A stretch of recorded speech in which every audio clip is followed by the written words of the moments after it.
ஆண்டவராகிய இயேசு கிறிஸ்துவின் நாமத்தில் உங்கள் யாவருக்கும் அன்பின் நல்வாழ்த்துதல்களை சிமர்னா ஜெபக்குழு ஊழியத்தின் சார்பில் தெரிவிக்கிறோம். கர்த்தரின் சத்தம் என்கிற இந்த நிகழ்ச்சிக்கு உங்களை அன்போடு வரவேற்கிறேன். இந்த நாளிலும் நாம் உடைந்த பாத்திரத்தை ஆண்டவர் எப்படி நேசிக்கிறார் என்பதை குறித்து தியானிக்கவிருக்கிறோம்.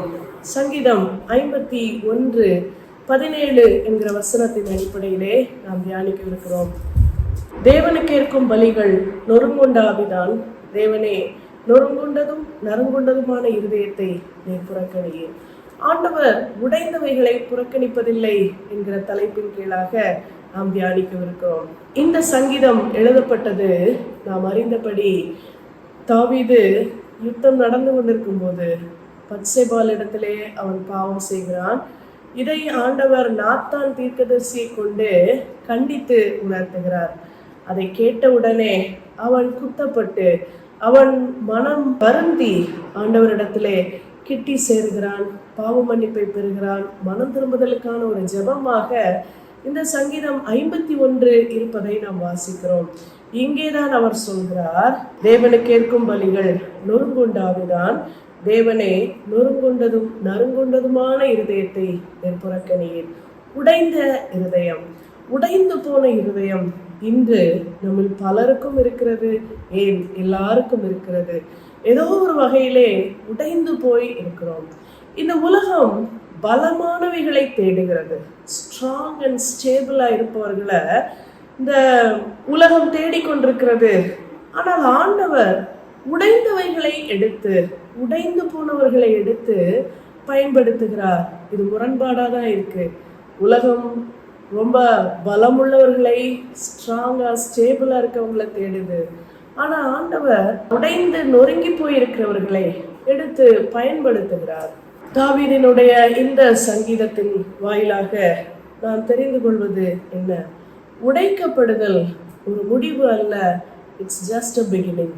உடைந்து போயிருக்கும் போது அவ்வளவுதான், எல்லாம் முடிந்தது என்று நாம் நினைக்கலாம். ஆனால் உடைந்து போன இந்த சூழ்நிலை முடிவு அல்ல, அது ஒரு துவக்கம் என்பதை வசனம் நமக்கு காண்பிக்கிறது. இந்த குறிப்பிட்ட அதிகாரத்திலே நாத்தானால் எச்சரிக்கப்படும் போது தாவீது உண்மையில் உடைந்து போகிறான். இந்த முழு சங்கீதத்தை நாம் வாசித்தா தெரியும். அவன் உடைந்து நொறுங்கி பாவ மன்னிப்புக்காக கெஞ்சி இந்த வார்த்தைகளை எல்லாம் குறிப்பிடுவதை பார்க்கிறோம். உடைந்துதான் போயிருந்தா அதோடு தாவீது முடிவடையவில்லை. நீங்க பார்த்திருப்பீங்க, தாவீதை குறித்து ஆண்டவர் சொல்லுகிற வார்த்தை என்ன தெரியுமா? A man after my own heart, என்னுடைய இருதயத்திற்கு ஏற்றவன் என்று ஆண்டவர் தாவீதை குறித்து சொல்கிறார். இது எப்ப நடந்தது?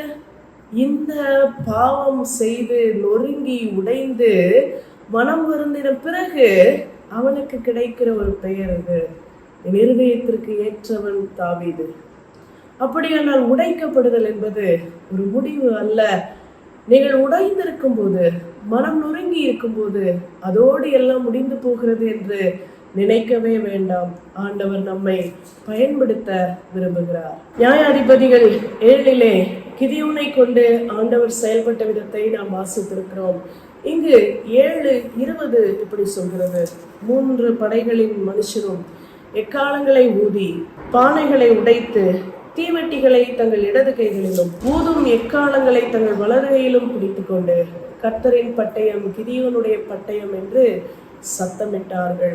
இவர்கள் பானைகளை உடைத்த மாத்திரத்திலே எழும்பின அந்த பேரிரைச்சலின் காரணமாக அங்கிருந்த எதிரி பயந்து ஓடி போவதை நாம் வாசிக்கிறோம். அவர்கள் கர்த்தரின் பட்டயம் கிதியோனின் பட்டயம் என்று சத்தமாய் ஆர்ப்பரிக்கும் போது எதிரிகள் கூக்குரலிட்டு ஓடி போனதை நாம் வாசிக்கிறோம். உடைக்கப்படும் போது அங்கு அற்புதம் நடந்ததை பார்க்கிறோம். அந்த தீவெட்டிகளிலிருந்து வெளிச்சம் பரவுகிறது. உடைக்கப்படுதல் ஒரு முடிவு அல்ல, அது ஆரம்பம்.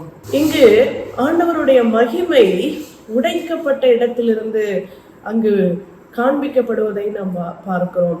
புரோக்கன்னஸ், உடைக்கப்பட்ட பானையிலிருந்து ஆண்டவருடைய அற்புதம் இந்த இடத்திலே கிதியோன் மூலமாக வெளிப்பட்டதை நாம் வாசிக்கிறோம். மத்தேயு 5:3 வாசிக்கலாம். மலை பிரசங்கம் நமக்கு தெரியும். 3 அதிகாரங்கள் முழுவதும் ஆண்டவர் மலை மேல் ஏறி பிரசங்கித்தது. அற்புதமான வார்த்தைகள் அது. இந்த மலை பிரசங்கத்திலே 5வது அதிகாரம் 3வது வசனம் குறிப்பிடுகிறது, ஆவியில் எளிமையுள்ளவர்கள் பாக்கியவான்கள், பரலோக ராஜ்யம் அவர்களுடையது. ஆவியில் எளிமை, யாரெல்லாம் நிரம்பி இருப்பதை போல, மேன்மையாய் அல்லது உயரத்திலே இருப்பதை போல, பெரிய இடத்தில் இருப்பதை போல நினைத்து கொள்கிறார்களோ அவர்களுக்கு இந்த பாக்கியவான்கள் என்ற பட்டம் கிடைக்கவில்லை. மாறாக ஆவியில் எளிமை உள்ளோர், ஹம்பிள் இன் தேர் ஸ்பிரிட்ஸ், உடைக்கப்பட்டிருப்பவர்கள் தான் ஆவியில் ஒரு எளிமையோடு இருப்பார்கள். மற்றவர்கள் மேட்டிமையோடும் பெருமையோடும் இருப்பார்கள். இங்கு உடைக்கப்பட்ட அனுபவத்தோடு இருக்கிறவர்கள் ஆவியில் எளிமையானோர். அவர்களுக்கு கிடைக்கிற பேர் என்ன? பாக்கியவான்கள் வரிசையில் வருகிறார்கள். பரலோக ராஜ்யம் அப்படிப்பட்டவர்களுடையது. இந்த உடைக்கப்பட்ட அனுபவத்தோடு இருந்தால், உடைக்கப்பட்ட நிலையில் இருந்தால், மனிதர்களால், உறவுகளால், சூழ்நிலைகளால் மனம் நொறுங்கி இருப்பீர்களானால் நீங்கள் கவலைப்பட வேண்டாம். எளிமையுள்ளோர் பாக்கியவான்கள். ஆண்டவர் பரலோக ராஜ்யத்தை நமக்கு உரித்தானது என்று வாக்கு பண்ணுவதை பார்க்கலாம். ஜப்பானில் கின்சுகி என்கிற ஒரு கலை இருக்கிறது. இது என்ன? உடைந்த மண் பாத்திரங்களை, மண் பானைகளோடு தங்கத்தை இடையில் சேர்த்து அதை உருவாக்குகிறார்கள். மண்பானை உடைந்திருக்கிறது, அதிலே தங்கத்தை சேர்த்து சேர்த்து செய்யும் போது அது மேலும் அழகு பெற்று அதிகமாய் விரும்பக்கூடிய ஒன்றாக மாறுகிறது. நொறுங்கியவர்கள், உடைக்கப்பட்டவர்கள் மதிப்பு மிகுந்தவர்களாக மாற முடியும் ஆண்டவருடைய பார்வையிலே. அதற்கு இந்த கின்சுகி கலை ஒரு உதாரணமாக சொல்லப்படுகிறது. ஏசாயா 61:1 வசனம் சொல்கிறது, கர்த்தராகிய தேவனுடைய ஆவியானவர் என் மேல் இருக்கிறார், சிறுமைப்பட்டவர்களுக்கு சுவிசேஷத்தை அறிவிக்க கர்த்தர் என்னை அபிஷேகம் பண்ணினார், இருதயம் நொறுங்குண்டவர்களுக்கு காயம் கட்டுதலையும், சிறைப்பட்டவர்களுக்கு விடுதலையும், கட்டுண்டவர்களுக்கு கட்டவிழ்த்தலையும் கூறவும் கர்த்தர் என்னை எதற்காக தெரிந்து கொண்டார் என்று இயேசு கிறிஸ்துவை பற்றின ஒரு முன்னறிவித்தலாக இங்கு இந்த வார்த்தை தீர்க்க தரிசனமாக சொல்லப்படுகிறது. நொறுங்குண்டவர்களுக்கு காயம் கட்டுவதற்காகவே ஆண்டவர் வந்தார். ஆம், he binds the broken-hearted, மனம் நொறுங்கி போய் இருக்கிறவர்களை காயம் கட்டவே இயேசு கிறிஸ்து இந்த பூமிக்கு வந்தார் என்பதை நாம் வாசிக்கிறோம். 2 கொரிந்தியர் 4:7 பவுல் சொல்கிறார், இந்த மகத்துவமுள்ள வல்லமை எங்களால் உண்டாயிராமல் தேவனால் உண்டாயிருக்கிறது என்று விளங்கும்படி இந்த பொக்கிஷத்தை மண் பாண்டங்களில் பெற்றிருக்கிறோம். ஆண்டவராகிய இயேசு கிறிஸ்து நம்முடைய உள்ளங்களில் இருக்கிறார் என்பதை அவர் இப்படி சொல்கிறார். பொக்கிஷமாகிய இயேசு கிறிஸ்துவை நம் மண் பாண்டங்களிலே பெற்றிருக்கிறோம். நாம் அந்த மண் பாண்டம், உடையக்கூடிய, ரொம்ப எளிதாக நொறுங்கக்கூடிய இயல்பு கொண்ட மண்பாண்டங்கள். இதற்கு நம்மை அவர் ஒப்பிட்டு சொல்கிறார். ஆம், நாம் எளிதில் உணர்ச்சி வசப்படுகிறோம், எளிதிலே காயப்படுகிறோம். பிறருடைய வார்த்தைகள் உடனே நம்மை நொறுக்கி விடுகிறது, பிறருடைய செயல்பாடுகள் உடனே நம்மை நொறுக்கி விடுகிறது. அந்த நொறுக்கப்பட்ட அனுபவத்திலிருந்து நாம் மீண்டு வர பல காலம் பிடிக்கிறது, மிகவும் சிரமப்படுகிறோம். ஒரு சிலர் அதிலிருந்து வெளியே வந்து விடுகிறோம், ஒரு சிலர் உடைந்த நிலையிலேயே மன அழுத்தத்திற்கு உட்படுகிறார்கள். ஆனால் இங்கு ஆண்டவருடைய வார்த்தைகள் திரும்ப திரும்ப நம்மை தேற்றுகிறது. உடைக்கப்பட்ட அனுபவம் என்பது முடிவு அல்ல. ஆண்டவர் நம்மை விரும்புகிறார், ஆண்டவர் நம்மேல் பட்சமாய் இருக்கிறார். அவர் நம்மை நேசிப்பதினாலே நம்முடைய வாழ்க்கையை திரும்ப எடுத்து கட்ட விரும்புகிறார்.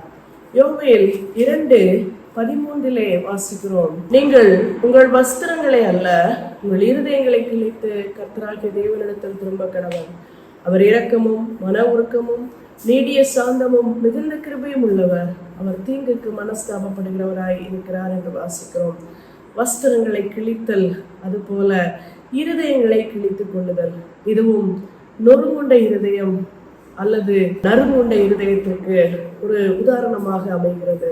நாம் மனம் திரும்ப வேண்டுமானால் வஸ்திரங்களை அல்ல, இருதயத்தை கிழிக்க வேண்டும்.